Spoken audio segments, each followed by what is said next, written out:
BNP ডিসেম্বরে নির্বাচন চায়, জামায়াত জানুয়ারি ফেব্রুয়ারির মধ্যে।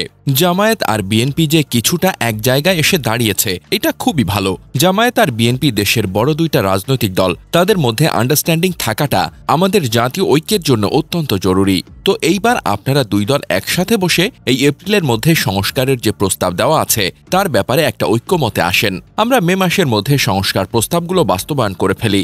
ভারত, আওয়ামী লীগ বিচার, এগুলোর ব্যাপারে এক একদিন এক এক কথা না বলে আপনারা দুই দল মিলে স্পষ্টভাবে আপনাদের অবস্থান জানান আমাদের। তারপর আমরা সবাই মিলে নির্বাচনের দিকে যাই।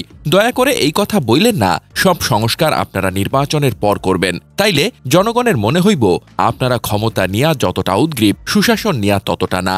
লিখেছেন মির্জা গালিব।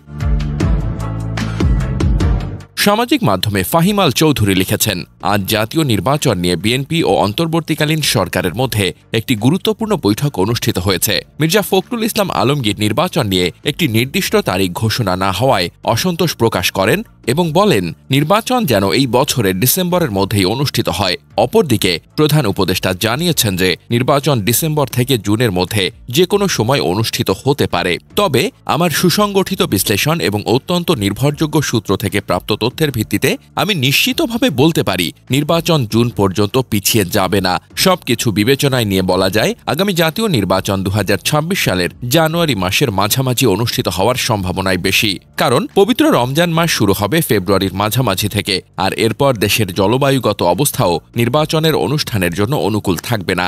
2025 সালের নভেম্বরের মধ্যেই নির্বাচনের একটি সুস্পষ্ট রোডম্যাপ ঘোষণা করা হবে বলে ধারণা করা যাচ্ছে। আমার দৃঢ় বিশ্বাস আমাদের সকলকে ধৈর্য ধারণ করতে হবে, কারণ গণতান্ত্রিক প্রক্রিয়া থেমে থাকবে না এবং নির্বাচন অবশ্যই অনুষ্ঠিত হবে।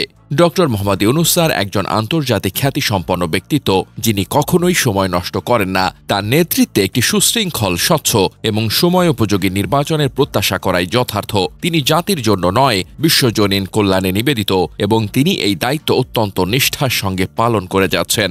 তবে এনসিপি নেতা নাহিদ ইসলাম বলছে, আমরা দেখছি প্রশাসন বিএনপির পক্ষ অবলম্বন করছে অনেক জায়গায়। মাঠ পর্যায়ে যেসব জায়গায় চাঁদাবাজি চলছে সেই জায়গায়ও প্রশাসন আসলে নীরব ভূমিকা পালন করছে। এই ধরনের প্রশাসন যদি থাকে তাহলে এর অধীনে নির্বাচন করাটা সম্ভব নয়।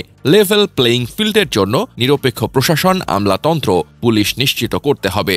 অন্যদিকে ইসলামী আন্দোলন বাংলাদেশ আমির মুফতি সৈয়দ মোহাম্মদ রেজাউল করিম বলেছেন, দেশের রাজনৈতিক সংস্কৃতি এখনও পরিবর্তন হয় নাই। চাঁদাবাজি, দখলদারি, পেশিশক্তির প্রদর্শন এখনও বিদ্যমান। কারা এগুলো করছে তা আমরা সবাই জানি। জনপ্রশাসন সহ রাষ্ট্রের প্রতিষ্ঠানগুলোতে পতিত স্বৈরাচারের রেশ এখনও আছে। এই অবস্থায় নির্বাচনকে মুখ্য করে তোলার কোনো কারণ নাই, বরং সংস্কার করে ছাত্র জনতার আকাঙ্ক্ষা অনুযায়ী রাষ্ট্র কাঠামো নিশ্চিত করেই নির্বাচনে যেতে হবে। তবে বিএনপি ও জামায়াতের নির্বাচনের সময়সীমা নিয়ে কাছাকাছি অবস্থান বাংলাদেশের রাজনীতিতে একটি ইতিবাচক সম্ভাবনা তৈরি করেছে। এই মিল জাতীয় ঐক্য, গণতান্ত্রিক প্রক্রিয়া এবং সুষ্ঠু নির্বাচনের পথকে আরও মসৃণ করতে পারে। তবে এই ঐক্যকে কার্যকর করতে হলে দুই দলকে দ্রুত সংলাপে বসে সংস্কারের বিষয়ে একটি সুনির্দিষ্ট পরিকল্পনা তৈরি করতে হবে। জনগণের প্রত্যাশা পূরণে ব্যর্থ হলে এই ঐক্য অর্থহীন হয়ে পড়বে। এখন সময় এসেছে বিএনপি ও জামায়াত তাদের মিলিত শক্তি দিয়ে দেশকে একটি স্বচ্ছ ও গ্রহণযোগ্য নির্বাচন উপহার দিক।